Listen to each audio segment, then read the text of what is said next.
حفاظت ضرور کرے اور دنیا اور دین دونوں تعلیم بچوں کو دلوائے۔ میں بڑے ادب و احترام کے ساتھ اب ایسی شخصیت کو دعوت اسٹیج دیتا ہوں جن سے وابستہ ہو کر صرف ہندوستان میں ہی نہیں بلکہ ہندوستان کے باہر بھی ہزاروں عوام، بلکہ یوں کہیے وہ علماء جو اپنی اپنی جگہ خود اپنی ذات میں انجمن کی حیثیت رکھتے ہیں، الحمدللہ حضرت سے وابستہ ہو کر اپنے قلوب کو اللہ کی یاد سے وابستہ کرتے ہیں۔ اللہ کا تقوی حضرت سے وابستہ ہو کر ان کے دلوں کے اندر یقیناً پیدا ہو جاتا ہے۔ میں اس شعر کے ساتھ حضرت کو دعوت اسٹیج دیتا ہوں کہ جو لوگ بڑے ہیں وہ بڑے رہتے ہیں، جو لوگ بڑے ہیں وہ بڑے رہتے ہیں، یہ الگ بات کہ خاموش کھڑے رہتے ہیں۔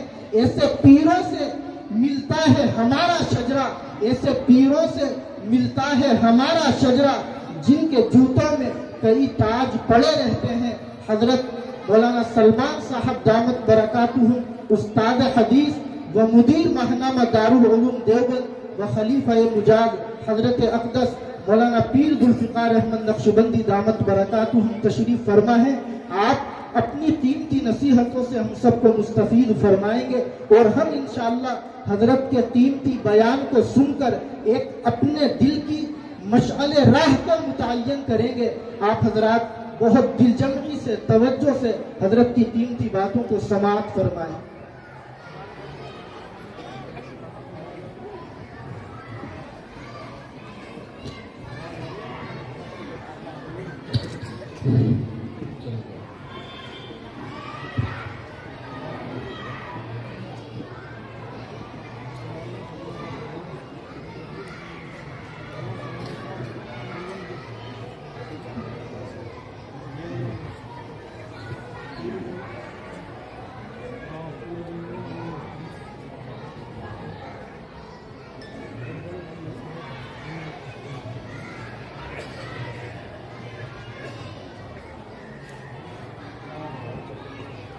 بسم الله الرحمن الرحيم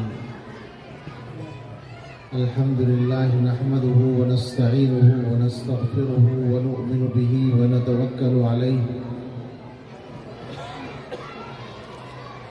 ونعوذ بالله من شرور أنفسنا ومن سيئات أعمالنا من يهده الله فلا مضل له ومن يضلله فلا هادي له ونشهد أن لا إله إلا الله وحده لا شريك له ونشهد أن سيدنا ونبينا ومولانا محمدا عبده ورسوله صلى الله تعالى عليه وعلى آله وأصحابه وبارك وسلم تسليما كثيرا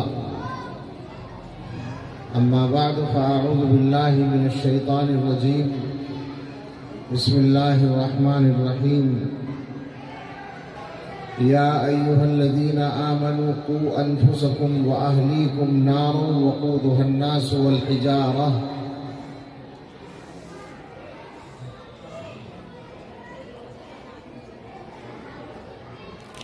بسم الله الرحمن الرحيم إنه من يتق ويصبر فإن الله لا يضيع أجر المحسنين صدق الله العظيم عن عبد الله بن عباس رضي الله عنهما قال كنت خلف النبي صلى الله عليه وسلم فقال يا غلام إني أعلمك كلمات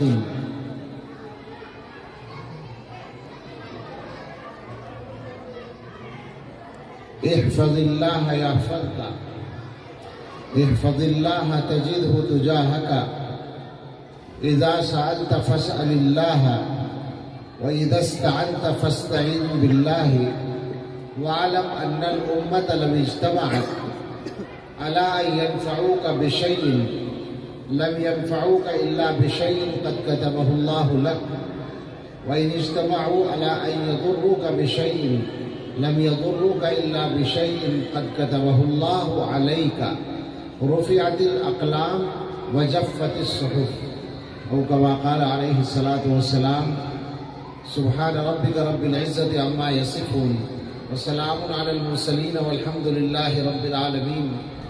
اللہم صل علی سیدنا محمد وعلی آل سیدنا محمد وبارک وسلم.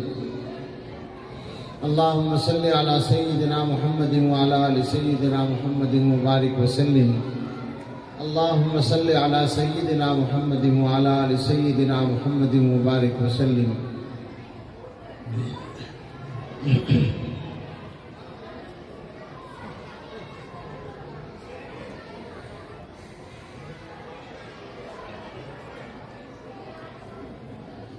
آج کا یہ پروگرام ایک تعلیمی ادارے کا ہے جو قرآن کریم کی تعلیم دینے کا کام کرتا ہے. ناظم جلسہ جو بہت شاندار مقرر بھی ہیں جناب مولانا مفتی محمد قاسم صاحب، انہوں نے جلسے کے مقاصد اور مدرسے یا مکتب کی کارگزاری کی طرف بہت اچھے انداز میں توجہ بھی دلائی. مگر جب یہ لوگ ہمارے جوان جب زیادہ شاندار خطیب ہوتے ہیں تو مردوں میں بھی جان ڈالنے کی کوشش کرتے ہیں. میرے ساتھ بھی انہوں نے اچھے خاصی زیادتی کر ڈالی جس کی میں امید نہیں کر رہا تھا. میرا خیال یہ تھا کہ کچھ میرا خیال کریں گے، مگر کیا کریں. ٹھیک ہے، تھوڑی سی بات کرنی ہے، تقریباً 40 منٹ 45 منٹ کے اندر. اور اس کا بھی شکریہ، اس بات پر بھی شکریہ ادا کرتا ہوں منتظمین کا کہ مجھے پہلے فارغ کرنے کا فیصلہ کر دیا، مجھے آسانی ہو گئی. میرے بعد بھی ایک صاحب کا بیان ہوگا اور وہ بہت باصلاحیت عالم ہے، معلومات اور خطاب دونوں اعتبار سے وہ بہترین خطیب اور مقرر بھی ہیں اور بہت اچھے مدرس بھی ہیں. امروہہ میں جامع مسجد امروہہ کا جو مشہور ادارہ ہے، قدیم اور بڑا ادارہ، اس کے بہت اچھے استاذ ہیں حضرت مولانا مفتی رفاقت حسین صاحب. آپ ان کا بیان بھی سن کر جائیں. میں سوچ رہا تھا کہ کیا بیان کروں، تیاری کر رہا تھا بیٹھا ہوا. ایک چیز کی طرف انہوں نے بھی توجہ دلا دی اور وہ چیز ایسی ہے کہ توجہ دلانا تو اس وقت ان کی طرف سے ہوا، مگر میرا خیال ہے مہینے بھر میں نے 50 بیان کیے ہوں گے. اس مہینے میں شاید ہی کسی بیان میں وہ بات نہ آئی ہو، اس لیے کہ وہ اس زمانے کی سب سے بڑی ضرورت ہے. اور ایک دو باتیں آج کل کے حالات کے تحت ہیں. حالات سے ہم لوگ کس طرح متاثر ہوتے ہیں یہ ہمیں معلوم ہے.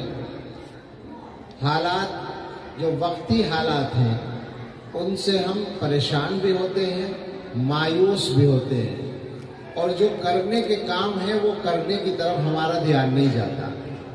تو یہ 2-3 باتیں گفتگو میں آئیں گی. بات وہیں سے شروع کریں گے جہاں سے کرنی چاہیے. آیت پڑھی ہے اور اس آیت میں اللہ تعالیٰ نے مسلمانوں کو ان کی ایک ڈیوٹی بتائی ہے، ایک ذمہ داری بتائی ہے، اور کہا جا سکتا ہے کہ وہ سب سے بڑی ذمہ داری ہے. یوں تو ہر انسان کچھ نہ کچھ ذمہ داریاں پوری کرتا ہے، خاص طور سے اپنی اولاد کے لیے اور گھر والوں کے لیے آدمی اپنی ذمہ داریاں طرح طرح کی پوری کرتا ہے.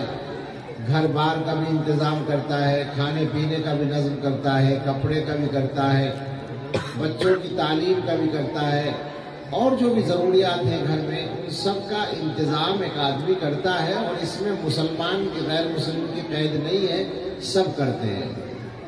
مگر مسلمانوں کی اللہ تعالیٰ نے ایک ڈیوٹی مقرر کی ہے، وہ ان کی ساری ذمہ داریوں سے بڑھ کر ہے. اور میرا خیال یہ ہے کہ کسی بھی مسلمان کو اس ڈیوٹی کے ضروری ہونے میں کوئی شک نہیں ہو سکتا. اور وہ اگر اللہ کے الفاظ ہی کا ترجمہ کر دیں تو بات سمجھ میں آ جاتی ہے اللہ تعالیٰ فرماتے ہیں اے ایمان والوں، اپنے آپ کو اور اپنے گھر والوں کو اس آگ سے بچاؤ جس کا ایندھن انسان اور پتھر ہے، یعنی جہنم سے بچاؤ۔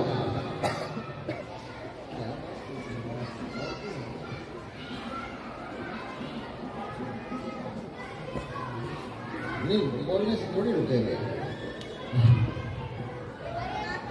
روکنے سے نہیں رکیں گے، ان کے یہاں آنے کا موقع غلط ہے، جگہ کا انتخاب صحیح نہیں، مسجد میں ہوتا دل سے یا اور کوئی جگہ چھوڑ ہوگا نہیں کچھ۔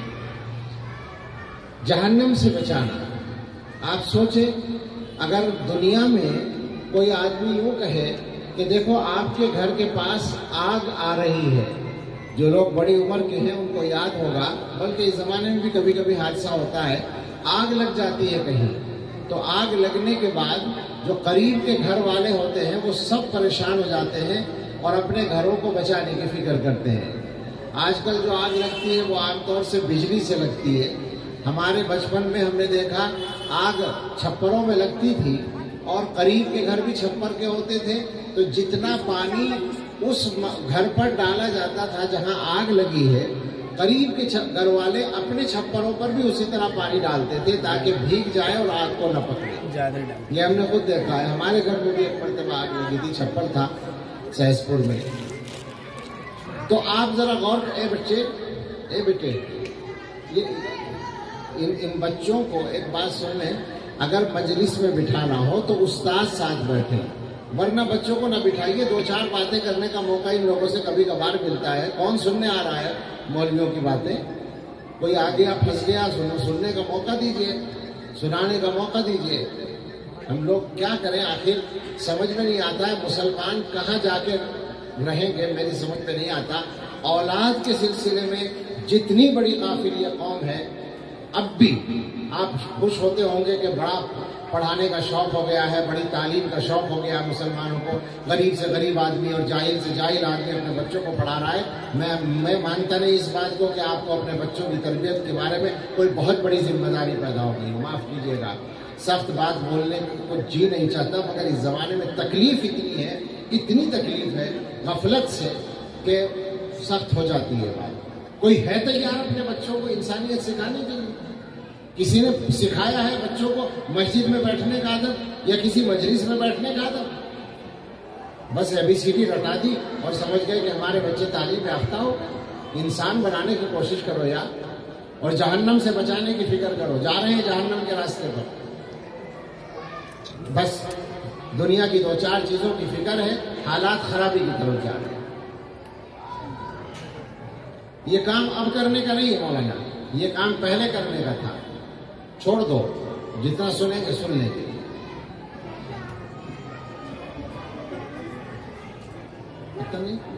ہاں، تو اب اگر آپ سے کوئی آدمی کہے کہ پڑوس میں آگ لگ گئی ہے، اپنا گھر بچانے کی فکر کرو، تو بتائیے آپ کیا کریں گے؟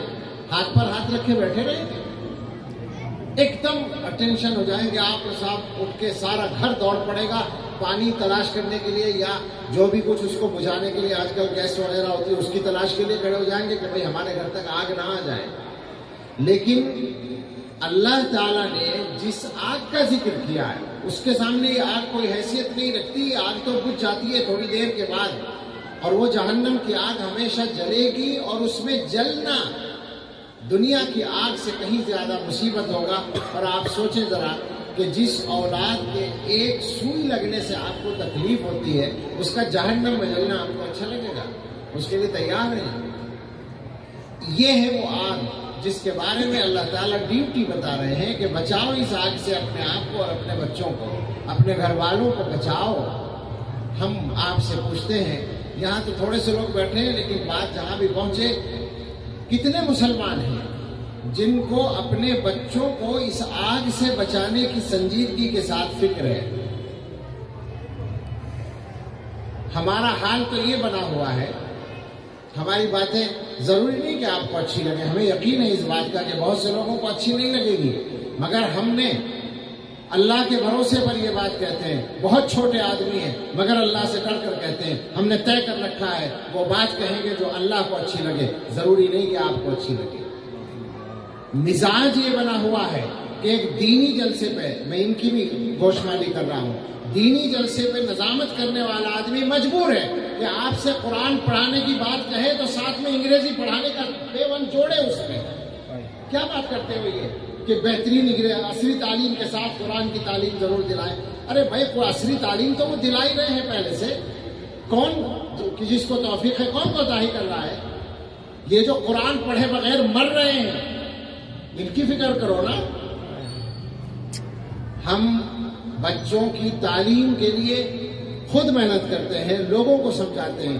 آپ یہ نہ سمجھے کہ آپ کے پڑھانے کی مخالفت ہو رہی ہے، پڑھائیے اور 100% پڑھائیے، تھوڑا پڑھا رہے ہیں زیادہ پڑھائیے، مسئلہ یہ نہیں ہے۔ بات میں مزاج کی کر رہا ہوں، مزاج جو ہے وہ یہ ہے کہ اصل وہ تعلیم ہے تو ہمارا مفتی مجبور ہے آپ کے کانوں، غلطی ان کی نہیں ہے، آپ کے کانوں میں بات اس طرح پہنچائے کہ آپ سننے کے لیے تیار ہو جائیں۔ اگر وہ بیچارہ یوں کہے گا کہ ہر بچے کو قرآن پڑھائیے تو آپ کی طرف سے الزام لگ جائے گا کہ یہ دقیانوسی مولوی پرانی باتیں کرتے ہیں، تو وہ مجبور ہے آپ کو ہضم کرانے کے لیے۔ بھائی معاف کیجیے گا، میں شاہین باپ کو اپنے گھر کی طرح سمجھ کے بات کر رہا ہوں اور بہت سارے میرے پرانے تعلق والے ہیں اس لیے ایسی بات کر رہا ہوں۔ آپ کو ہضم کرانے کے لیے، آپ کے کانوں میں اتارنے کے لیے مجبور ہے وہ یہ کہنے پر کہ عصری تعلیم کے ساتھ قرآن ضرور پڑھا لیں۔ عصری تعلیم کے ساتھ قرآن کیوں پڑھا لیں؟ جہنم سے بچانے کے لیے قرآن پڑھا لیں۔ عصری تعلیم جس کو کہتے ہیں انگریزی تعلیم یا اسکول کالج یونیورسٹی کی تعلیم ضرور پڑھائیں، میں 100 دفعہ کہتا ہوں پڑھائیں، میں جگہ جگہ یہ کہتا ہوں اسکول کھولیں لڑکوں کے لڑکیوں کے، مگر میں آپ سے ایک بات کہتا ہوں اور پوچھتا ہوں آپ سے، اگر کوئی آدمی اسکول کالج میں نہ پڑھے تو کیا ہوگا؟ میرا یہ سوال ہے، اسی پہ کرتے ہیں آج بات۔ ایک آدمی نے نہ اسکول پڑھا نہ کالج، کچھ نہیں پڑھا، کیا ہوگا؟ مر جائے گا وہ؟ بھوکا رہے گا وہ؟ مجھے بتائیں، بھوکا رہے گا؟ مر جائے گا؟ میں نے تو دیکھا ہے اور یقیناً آپ نے بھی دیکھا ہوگا کہ پی ایچ ڈی کیا ہوا آدمی یا سی اے اور فلاں ایم بی اے اور بی بی اے اور کیا کیا ڈگریاں لیے ہوئے بیٹھا آدمی انگوٹھا ٹیک آدمی کا ملازم ہوتا ہے۔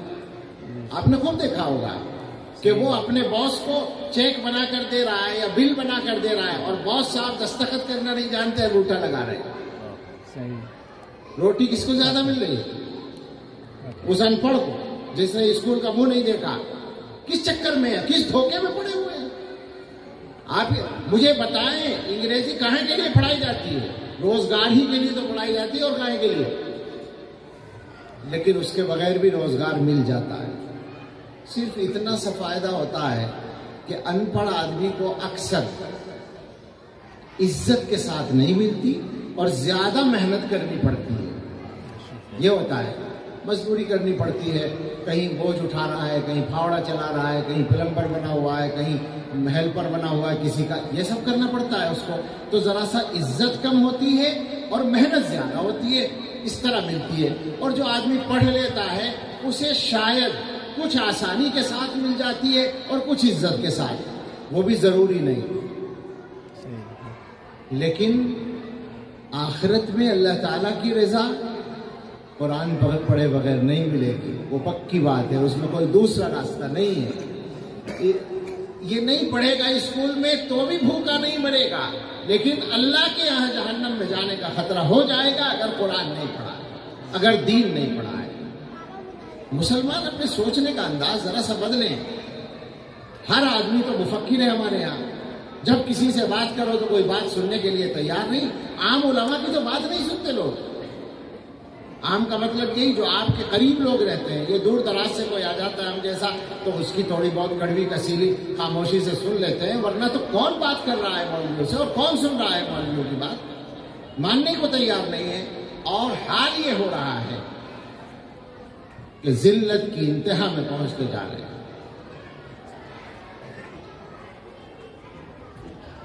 ہم اچھے سے کپڑے پہن کر خوش ہو جاتے ہیں، آپس میں ایک دوسرے کی تعریفیں کر کے خوش ہو جاتے ہیں. ہم نے یہ سمجھا ہے کہ یہ سب عزت ہے. ساری دنیا کے مسلمان مل کر دنیا کے کسی بڑے فیصلے میں ایک رائے اپنی منوا سکے، مجھے بتائیں. دنیا کے فیصلوں میں ساری دنیا کے مسلمان مل کر کوئی تبدیلی کرا سکے؟ ہو سکتا ہے اس زمانے میں ایسا؟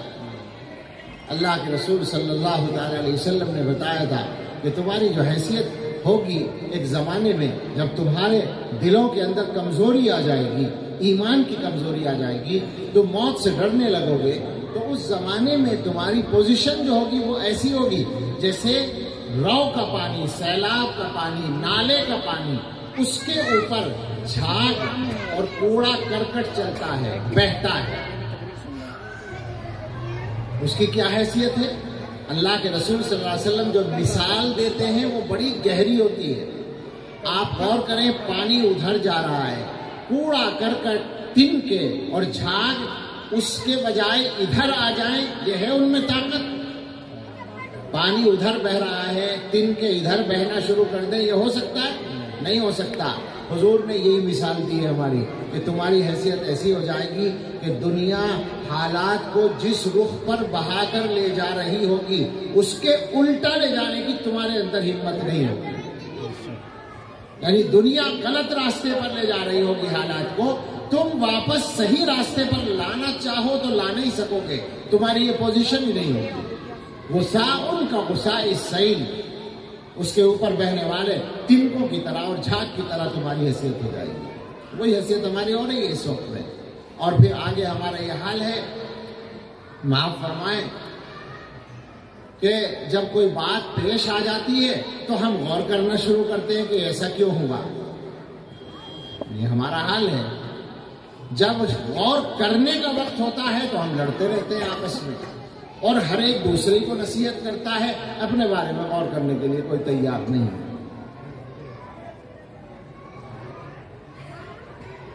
تو ایک موضوع تو یہ تھا جو ذرا دوسرے انداز سے پیش ہوا، لیکن آپ غور کریں کہ حالات بڑے سنگین ہیں. حالات کا مطلب یہ نہیں ہے کہ یو پی میں فلاں کی حکومت آ گئی اور اتراکھنڈ میں فلاں کی آ گئی، یہ حالات میں مراد نہیں لے رہا ہوں. یہ حالات ہمارے اعمال کے مقابلے میں کم خراب ہیں. بلکہ مجھے تو اب ایک دوسرا رخ نظر آ رہا ہے، بہت کھول کے میں نہیں کہوں گا، لیکن ہندوستان میں ایک رجحان بنتا نظر آ رہا ہے. میں نے لوگوں سے باتیں کی ہیں اس موضوع پر. ہماری دنیا کی ضرورتیں، کاروبار کے معاملات اور جان کی حفاظت وغیرہ کے معاملات، اور زیادہ تر کاروبار کے، ان میں کچھ آسانیاں دی جائیں گی اور نظام کو کچھ بظاہر بہتر بنایا جائے گا. اور دین و مذہب کے سلسلے میں جو اپنے ان کے ارادے ہیں وہ پورے کرنے کی کوشش کی جائے گی، اور مسلمانوں کو تسلی دے دی جائے گی کہ تمہاری تو جان مال محفوظ ہے، اور مسلمان اس پر راضی ہو جائے گا، اس لیے کہ مسلمان کے ایمان میں دم نہیں ہے. وہ دنیا کی ضرورت پوری ہونے پر خوش ہو جائے گا کہ ہاں ٹھیک ہے ہمارا کام چل رہا ہے. آپ کو معلوم ہے نا یہ بات کہ روٹی مل جائے تو جانور بھی خوش ہو جاتا ہے. میں یہاں تک کہنا نہیں چاہتا تھا مگر کہہ دیا میں نے، تو سب سن لیں آپ اور سمجھ لیں کہ ہم اسی پوزیشن پہ آ رہے ہیں. حالات اس طرح کے ہیں. حالات یہ ہیں کہ آپ کے بچے اسکول جاتے ہیں، اب تو اسکول سے شروع ہو رہا ہے کام، اور مزید ہونے والا ہے. ایجوکیشن پالیسی جو مقرر ہو چکی ہے، پاس ہو چکی ہے، کابینہ اس کو منظور کر چکی ہے، اور اس کے مطابق قوانین بن رہے ہیں. تمام قوانین بن جائیں گے تو اسکولوں میں وہ مکمل آ جائیں گے.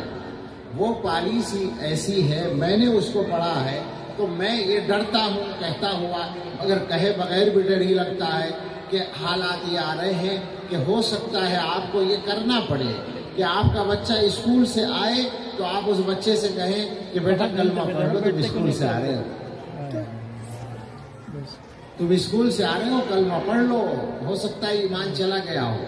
اس طرح کے حالات آ چکے ہیں. آ رہے کا لفظ غلط ہے، آ چکے ہیں. جب وہ پالیسی منظور ہو چکی ہے تو اور کیا ہوگا. یہ تو ہو رہا ہے. اور اس کے علاوہ پہلے سے جو ہو رہا ہے وہ یہ ہے کہ آپ تو اس علاقے میں بیٹھے ہیں جہاں جامعہ ہے، جہاں تعلیمی ادارے ہیں بہت سارے، اور اسی دلی کے اندر اور بہت ساری یونیورسٹیاں ہیں. آپ چلے جائیں ذرا سا کبھی جائزہ لے لیں، جا کر JNU میں چلے جائیں، DU میں چلے جائیں اور دوسری یونیورسٹیوں میں چلے جائیں تو آپ کو پتہ چلے گا کہ وہ جو اعلیٰ تعلیم تک آپ کے بچے پہنچ رہے ہیں یا کسی کے بھی، ان میں سے ایک اچھی خاصی تعداد ایتھسٹ ہو کے واپس آ رہی ہے، ملحد ہو کے، خدا اور مذہب کا منکر بن کے. آپ کو واسطہ پڑ رہا ہوگا، اس علاقے میں ایسے لوگ مل جائیں گے آپ کو. یہ ہو رہا ہے، یہ ہو چکا ہے. بہت سے ان میں ایسے ہیں جن کا بیک گراؤنڈ ہندو ہے، عیسائی ہے، لیکن ایک خاصی تعداد جو نہیں ہونی چاہیے ایک بھی، وہ تعداد مسلمانوں کی بھی ہے. مسلمانوں کے بچے بھی باقاعدہ، اور میں ذاتی طور پر جانتا ہوں، میں سنی سنائی نہیں کہہ رہا، مجھے ذاتی طور پر معلوم ہے، بعض دیندار گھرانوں کے بچے بھی ملحد بنے ہیں. اب آپ مجھے بتائیں کہ بچوں کی روزی روٹی سیدھی کرنے کے نام پر آپ نے ان کو ہمیشہ کے لیے جہنم کے اس میں جھونک دیا. آپ راضی ہیں اس صورتحال پر؟ اتنی خطرناک بات ہے، بہت سنگین صورتحال، سنبھالنے کی ضرورت ہے. اور اس کے لیے ضروری ہے یہ غفلت دور کرنا، جس پر مجھے غصہ آ رہا تھا. سچی بات یہ ہے کہ مسلمانوں کی غفلت وہ تو ہر معاملے میں چل رہی ہے، مگر اولاد کے معاملے میں جو اکثر مسلمانوں کی غفلت ہے وہ بالکل ناقابل معافی ہے. میں بہت سی جگہ رات کو بیان کرتا ہوں 10-11، اب بھی ایسا ہی ٹائم ہو رہا ہے شاید، تو میں بعض لوگوں سے پوچھتا ہوں، بیان میں پوچھتا ہوں، گاؤں دیہات میں بھی پوچھتا ہوں کہ آپ یہاں بیٹھے ہوئے بیان سن رہے ہیں، بہت اچھا کام کر رہے ہیں یقیناً، کیا آپ مجھے بتا سکتے ہیں کہ آپ میں سے جس کا بیٹا 15 سال سے 25 سال کے بیچ ہے، شادی شدہ نہیں ہے، بالغ لڑکا ہے اور شادی نہیں ہوئی ہے، کوئی باپ بتا سکتا ہے کہ اس کا وہ بیٹا اس وقت کہاں ہے اور کیا کر رہا ہے؟ آپ بتائیں، سوچیں میرا سوال غلط تو نہیں ہے. اکثر باپ یہ نہیں بتا سکیں گے کہ میرا بیٹا اس وقت کہاں ہے اور کیا کر رہا ہے. باپ کو تو اس دن عقل آتی ہے جب بیٹا رات کے 1 بجے یا 2 بجے گھر میں آتا ہے اور ابا سے دروازہ کھولنے کو کہتا ہے، یا ابا پہلے ہی سے جاگ رہے ہوتے ہیں اس کے انتظار میں اور وہ جھومتا ہوا نشے میں آتا ہے یا اس کے چہرے سے کسی اور گناہ کے آثار نظر آتے ہیں، تو باپ کو عقل آتی ہے کہ بیٹا بگڑ گیا ہے. تو بیٹا ایک دن میں نہیں بگڑا ہے، آپ کی غفلت نے بچپن سے اس کو بگاڑا. کہاں ہے مسلمان؟ کیا کر رہے ہیں آپ؟ بچوں کے سلسلے میں اس غفلت کی گنجائش کیا ہے؟ آپ مجھے بتائیں. بچے بہت سے گھروں کے مسجد میں آتے ہیں، کسی بچے کو آپ نے سکون سے کھڑے ہوئے دیکھا ہے مسجد میں؟ یہ تو ہوتا ہے کہ بچہ جب مسجد میں شور کرتا ہے تو آپ میں سے کئی آدمی اس کو ڈانٹنے کے لیے کھڑے ہو جاتے ہیں. یہ ایک دوسری غلطی ہوتی ہے. جیسے یہاں ہو رہا تھا، میں نے منع کیا، بچہ ہے وہ، اس کو سکھایا نہیں گیا تو وہ اپنی حرکتیں کرے گا. اب آپ اس کو یہاں کھڑے ہو کر ڈانٹیں گے تو یہ آپ کی دوسری غلطی ہے. مسجد میں آپ زور سے ڈانٹیں گے، دوسری غلطی کر رہے ہیں. پہلی غلطی جو تھی وہ یہ تھی کہ آپ نے گھر میں سے مسجد میں بھیجنے سے پہلے اس کو مسجد کا ادب نہیں سمجھایا، نہیں سکھایا، اس کی عادت نہیں ڈالی. کرنے کا کام یہ تھا. تو بھائیوں، بچوں کو سنبھالیے. قوا انفسکم واہلیکم نارا وقودها الناس والحجارہ. بچاؤ، اپنے آپ کو بھی بچاؤ اور اپنے گھر والوں کو بھی بچاؤ جہنم سے. یہ مسلمان کی نمبر 1 کی ڈیوٹی ہے. اپنے حصے کے کام جب تک ہم نہیں کریں گے ہمارے حالات ٹھیک نہیں ہو سکتے. حالات ہمارے ہیں نا، تو ہمیں کچھ کرنا پڑے گا ٹھیک کرنے کے لیے. اور اس کا طریقہ یہ ہے کہ ہم اپنے آپ کو ٹھیک کریں اور اپنے بچوں کو ٹھیک کریں، اپنی نسلوں کو ٹھیک کریں. جو بگاڑ آ رہا ہے وہ عام طور پر ہم لوگوں کی غفلت کا نتیجہ ہوتا ہے۔ ایک اور قصہ جس کو سب جانتے ہیں، یہ جو بین المذاہب شادیوں کا قصہ ہے، غیروں کے بچوں کے ساتھ بچیوں کی شادیاں اچھی خاصی تعداد میں ہو چکی ہیں 2-4 سال کے اندر۔ پتہ نہیں اتنی تعداد ہے یا نہیں جو بعض حضرات نے بیان کی ہے، لیکن بہرحال ایک بھی ہوتی تو مسلمانوں کے لیے غلط تھا۔ سینکڑوں تو ہوئی ہیں، بلکہ ہزاروں تو ہوئی ہیں۔ کیوں ہوئی ہے؟ وہی غفلت، ماں باپ کی غفلت اولاد کی طرف سے۔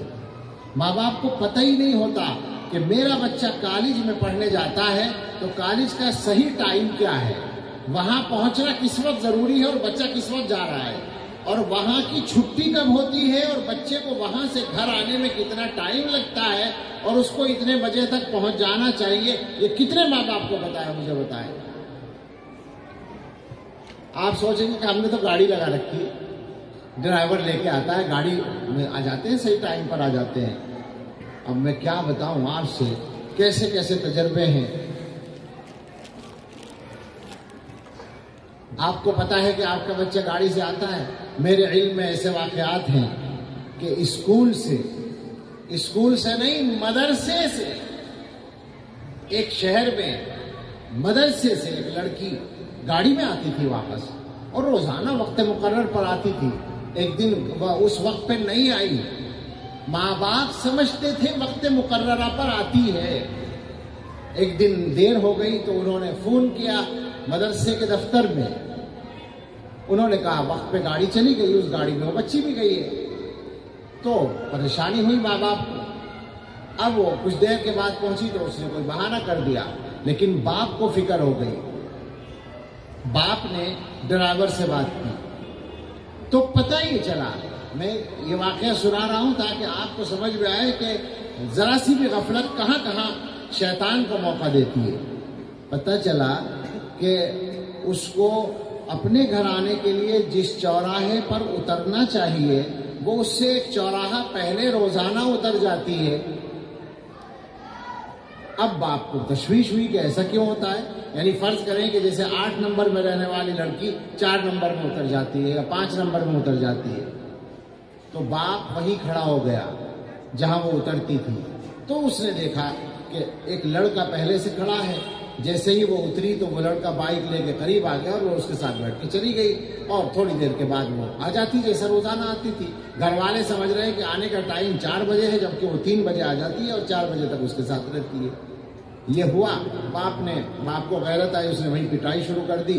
پھر گھر لے آیا، گھر آ کر جب ماں کو پتہ چلا کہ باپ نے وہیں پٹائی شروع کر دی تھی تو ماں نے باپ سے لڑنا شروع کر دیا۔ اگلے دن لڑکی مدرسے نہیں پہنچی تو مدرسے والوں نے فون کیا تو پتہ چلا کہ ماں باپ کا جھگڑا اتنا بڑھا کہ ماں نے مٹی کا تیل اپنے اوپر ڈال کے آگ لگا دی، اس کا جنازہ تیار رکھا ہے۔ یہ واقعہ پیش آیا میرے علم میں شہر کا نام نہیں بتاؤں گا، دور کی بات ہے، ہندوستان ہی کی ہے، مگر ایسا بھی ہوتا ہے۔ تو اتنی باریکیوں پر نظر رکھنے کی ضرورت ہے اس زمانے میں۔ بچے کے پاس موبائل ہے، آپ کو پتہ ہونا چاہیے موبائل کس چیز میں استعمال ہو رہا ہے، اس کا کس سے رابطہ ہے، فیس بک پر یا کسی اور ایپ پر وہ کس سے رابطہ رکھے ہوئے ہے، کس کا میسج آیا ہوا ہے، کس کو اس نے میسج کیا ہے۔ آپ اس کو پابند کریں کہ وہ آپ کے سامنے موبائل استعمال کرے، گھر والوں کے سامنے کرے، اکیلے میں جا کر نہ کرے، بستر پر لیٹ کر نہ کرے۔ اس کا پابند کرنا پڑے گا، اس کے علاوہ راستہ ہی نہیں ہے۔ دیکھیے صاحب، جینا ہے، اگر دنیا کے اندر جینا ہے صحیح طریقے سے اور آخرت کی مصیبت سے بچنا ہے تو محنت تو کرنی پڑے گی، کام تو کرنا پڑے گا، غفلت تو دور کرنی پڑے گی۔ جہنم سے گھر والوں کو اور اپنے آپ کو بچانا یہ ہماری سب سے بڑی ڈیوٹی ہے۔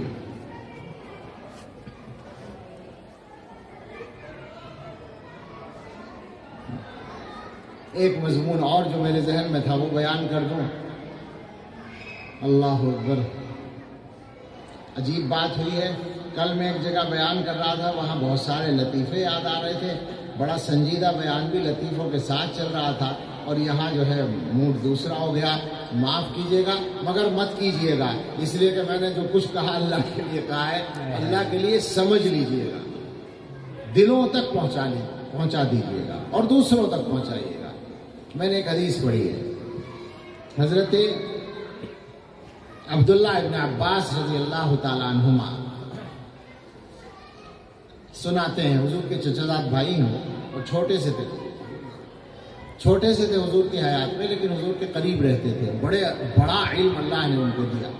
فرماتے ہیں کہ ایک دن میں حضور صلی اللہ علیہ وسلم کے پیچھے چل رہا تھا، کنت خلف النبی صلی اللہ علیہ وسلم، تو آپ نے فرمایا او لڑکے یا غلام، ان کو مخاطب کیا آپ نے، او لڑکے اعلمک کلمات، میں تمہیں چند باتیں سکھاتا ہوں۔ وہ چند باتیں ایسی ہیں کہ ذرا ہمارے ماحول میں ان کی ضرورت ہے، اور ایک کی طرف میں اشارہ بھی کر چکا ہوں، اس کو بیان کروں گا۔ فرمایا احفظ اللہ یحفظک، پہلی بات فرمائی اللہ کی حفاظت کرو، اللہ تمہاری حفاظت کرے گا۔ اللہ کی حفاظت کرو، ظاہر ہے اللہ کو ہماری حفاظت کی ضرورت نہیں ہے۔ اللہ کی حفاظت کا مطلب ہے اللہ تعالیٰ کے احکام کی حفاظت کرو، اللہ تعالیٰ کی حدود کی حفاظت کرو۔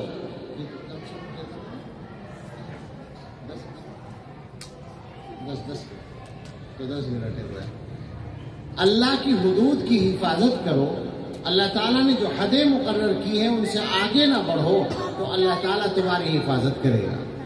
آپ سوچیں، یہ لفظ ہے اللہ تمہاری حفاظت کرے گا۔ اتنے لوگ ہیں ہم سارے کے سارے ہیں جو حفاظت کے لیے پریشان ہیں۔ حضور بتا رہے ہیں اللہ کے احکام کی حفاظت کرو، اللہ تعالیٰ تمہاری حفاظت کریں گے۔ ہو جائے گی آسانی یا نہیں ہوگی؟ آگے فرمایا احفظ اللہ تجدہ تجاہک، اللہ کے احکام کی حفاظت کرو، اللہ کو تم اپنے سامنے پاؤ گے۔ اللہ کو اپنے سامنے پاؤ گے یعنی جہاں تمہیں اللہ کی مدد کی ضرورت ہوگی اللہ تعالیٰ کی مدد وہیں پہنچ جائے گی۔ آپ غور کریں کتنا آسان کیا ہے حضور علیہ السلام نے، اور کتنا مسئلہ ہی حل کر دیا ہمارا۔ ہمیں قدم قدم پر اللہ تعالیٰ کی حدود کی ضرورت، اللہ تعالیٰ کی مدد کی ضرورت ہوتی ہے، تو حضور نے بتایا کہ تم اللہ کے احکام اور اللہ کے حدود کی حفاظت کرو تو اللہ تعالیٰ تمہاری مدد کریں گے اور ہر قدم پر مدد کریں گے۔ بیٹے بیٹھ جاؤ، پانی کسی کو چاہیے گا وہ مانگ لے گا، تقسیم کرنے کی ضرورت نہیں۔ ایک تو ہوتی ہے دعوت، وہاں مہمانوں تک پانی پہنچایا جائے، ایک ہوتی ہے اس طرح کی مجلس، وہاں لوگ سننے کے لیے بیٹھے ہیں، دعوت کھانے کے لیے نہیں بیٹھے ہیں۔ پانی اور موسم بھی بہت ابھی گرم نہیں ہے جس میں سب لوگوں کو پانی کی ضرورت ہو، خیال رکھو اس کا۔ تو اللہ کی مدد کی قدم قدم پر ضرورت ہوتی ہے۔ حضور فرما رہے ہیں کہ اللہ کے احکام کی حفاظت کرو، اللہ کو تم اپنے سامنے پاؤ گے۔ آگے فرمایا اذا سألت فاسأل اللہ، جب کچھ مانگنا ہو تو اللہ سے مانگو۔ اب اس ایک جملے پر آپ جتنا چاہے غور کر لیں اور جتنی چاہے بات کر لیں۔ ہم لوگ کیا کر رہے ہیں؟ اللہ کے علاوہ سب سے مانگ رہے ہیں۔ ہمارا جو حال ہے وہ یہ ہے، اللہ ہی سے نہیں مانگتے، باقی سب سے مانگتے ہیں، سب سے مطالبے کرتے ہیں اور کوئی نہیں سنتا۔ اللہ تعالیٰ کے علاوہ جتنے بھی ہیں وہ سب انسان ہیں، اور انسان خود محتاج ہوتا ہے، اس کو یہ پسند نہیں ہوتا کہ آپ اس سے مانگیں۔ انسان مانگنے سے خوش نہیں ہوتا۔ تجربہ کر لیں، اور کر رکھا ہے تجربہ۔ مجھے ایمانداری سے بتائیں کبھی کسی سے قرض مانگا ہو تو نگاہیں نیچی ہوئی یا نہیں ہوئی؟ کوئی انسان خوش نہیں ہوگا مانگنے سے۔ آپ حکومت کے پاس مطالبے لے کر جاتے ہیں تو 70 تعریفیں، جھوٹی تعریفیں اس ذرا سے آدمی کی کرتے ہیں جس کے پاس اتفاق سے کچھ دنوں کے لیے ایک عہدہ ہے، اس کی 70 تعریفیں کر کے ایک چھوٹا سا اس سے مطالبہ کرتے ہیں، اور پھر وہ اگر کر دے وہ کام تو ساری عمر کے لیے آپ کے اوپر احسان رکھا جاتا ہے۔ اور اللہ تعالیٰ سے مانگنے کے کتنے تجربے ہیں، اگر کیے ہیں آپ نے تو ذرا یاد کر لیں، اور جن لوگوں نے کر رکھے ہیں ان سے پوچھ لیں۔ اللہ سے روزانہ مانگتے ہیں اور روزانہ ملتا ہے، اور اللہ اکبر جتنا مانگتے ہیں اللہ سے کیا ہوتا ہے؟ اکبر کا شعر یاد آیا، خدا سے مانگ جو کچھ مانگنا ہو اے اکبر، یہی وہ در ہے جہاں آبرو نہیں جاتی۔ اور ہمارا حال یہ ہے کہ دنیا کے سامنے سر جھکا رہے ہیں. اور پتہ نہیں کس کا شعر ہے، ہر در پہ جو جھک جائے اسے سر نہیں کہتے. ہم مسلمانوں کا سر آج کل ایسے ہی بنا ہوا ہے، ہر در پہ جھک رہا ہے. ہر در پہ جو جھک جائے اسے سر نہیں کہتے، اور سر جس پہ نہ جھک جائے اسے در نہیں کہتے. وہ در جس پہ سر جھکتا ہے وہ اللہ کا در ہے. اذا سألت فاسأل اللہ، جب مانگنا ہو تو اللہ سے مانگو. وَإِذَا اسْتَعَنْتَ فَاسْتَعِنْ بِاللَّهِ، اور جب مدد مانگنی ہو تو بھی اللہ ہی سے مدد مانگو اور کسی سے مدد مت مانگو. نہ مزار پر جاؤ، نہ کسی زندہ آدمی کے سامنے ہاتھ پھیلاؤ. عجیب بات ہے، زندوں سے تو مدد کم مانگتے ہیں، مردوں سے زیادہ مانگتے ہیں. لوگ مزاروں پہ جا جا کے دعائیں کرتے ہیں اور مانگتے ہیں ان سے. کتنی حماقت کی بات ہے، اور اللہ تعالیٰ کی شان میں کتنی بڑی گستاخی کی بات ہے، اور بگاڑ اس حد تک ہے. اللہ کرے یہاں نہ ہو، لیکن کہاں نہیں ہے، ہر جگہ ہے. مدینہ منورہ میں دیکھا گیا کہ مسجد نبوی میں ایک جوان گھر فون کر رہا ہے اپنی ماں کو کہ ماں میری طبیعت خراب ہے، ذرا بابا کے مزار پہ جا کے دعا کر دو. تو جو صاحب سن رہے، سچا واقعہ ہے، جو صاحب سن رہے تھے انہوں نے کہا کہ سارے باباؤں کے بابا حضرت محمد صلی اللہ علیہ وسلم یہاں ہے، تو الو کیسا بیوقوف آدمی ہے کہ وہاں فون کر رہا ہے بابا کے مزار پہ جا کے دعا کرنے کے لیے. مگر جب دماغ بگڑ چکا ہوتا ہے تو یہی حال ہوتا ہے. یہ مزاروں پر جانے والے طبقے کا یہی حال ہے. مگر جو مزاروں پہ نہیں جاتے وہ نہیں جاتے، لیکن جو ہم دیوبندی کہلاتے ہیں ہم بھی آدھے کچھ اسی طرح کے کام کرتے ہیں. حضور فرماتے ہیں جب بھی مدد مانگنی ہو تو صرف اللہ سے مانگو. اور آگے والی بات تو خاص طور سے عام ہے بالکل ہم لوگوں کے درمیان. حضور علیہ السلام نے فرمایا وَعْلَمْ، یاد رکھو. یہ آج کل کے حالات کے تناظر میں بھی آپ سمجھ لیں. ہو رہا ہے نا کہ ایسا ہو گیا ویسا ہو گیا، اس کی حکومت آ گئی، اس کا وہ ہو گیا، اب ہمارا کیا ہوگا. عجیب صورتحال ہے. مایوسی ایک دم آتی ہے، گھبراہٹ ایک دم آتی ہے. ارے بھائی ہم نے کون سا جرم کیا ہے جو ہم ڈرے خواہ میں؟ اپنے اللہ سے اپنا رشتہ مضبوط کرو. انسانوں سے ڈرنے کا مطلب کیا ہے؟ اور کیا اللہ تعالیٰ نے تمہاری تقدیر انسانوں کے ہاتھ میں دے دی ہے؟ حضور علیہ السلام جو حضرت عبداللہ ابن عباس رضی اللہ عنہما سے فرما رہے ہیں اس کو سمجھیں. بہت سادہ لفظوں میں حضور نے مضبوطی سے بات فرما دی. وَعْلَمْ، یہاں بلا گیا ان کو. وَعْلَمْ أَنَّ الْأُمَّةَ لَوِ اجْتَمَعَتْ عَلَىٰ أَن يَنْفَعُوكَ بِشَيْءٍ لَمْ يَنْفَعُوكَ إِلَّا بِشَيْءٍ قَدْ كَتَبَهُ اللَّهُ لَكَ. یاد رکھو، اگر ساری امت، سارے لوگ مل کر تمہیں کوئی فائدہ پہنچانے کا ارادہ کریں تو وہی فائدہ پہنچا سکتے ہیں جو اللہ نے تمہارے لیے لکھ رکھا ہے. لوگ چاہیں تمہیں فائدہ پہنچانا اور اللہ تعالیٰ نہ چاہے نہیں پہنچے گا. جو فائدہ کسی نے تمہیں پہنچایا وہ اللہ نے پہلے لکھ رکھا تھا تمہارے لیے، اس لیے پہنچا. اور آگے فرمایا یہ تو اور زیادہ یاد رکھنے کی بات ہے، اور سے یاد رکھے گا، کیونکہ اس میں تو ہمارے بھائی بہت مبتلا ہیں اور بھائیوں سے زیادہ بہنیں مبتلا ہیں کہ فلاں نے یہ کرا دیا، فلاں نے وہ کرا دیا. بیماری اس لیے کہ اس نے جادو کرا دیا اور فلاں پہ اثر ہو گیا، فلاں پہ یہ ہو گیا.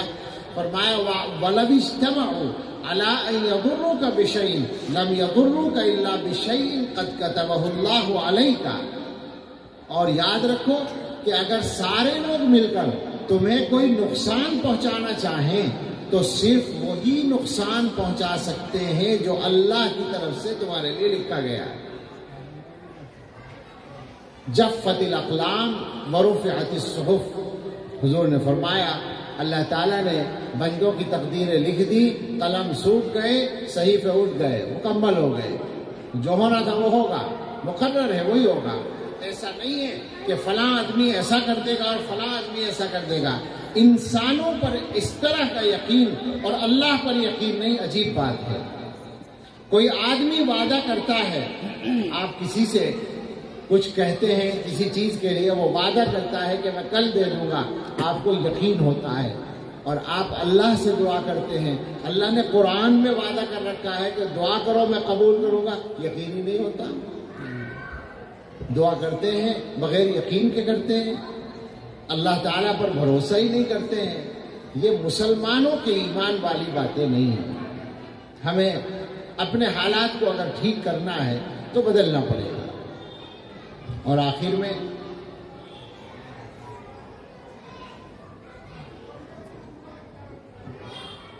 یہ بات بھی جو شروع ہی سے چل رہی ہے اور انہوں نے بھی اس پر توجہ دلائی تھی، مسئلہ دین سکھانے کا ہے، قرآن سکھانے کا ہے.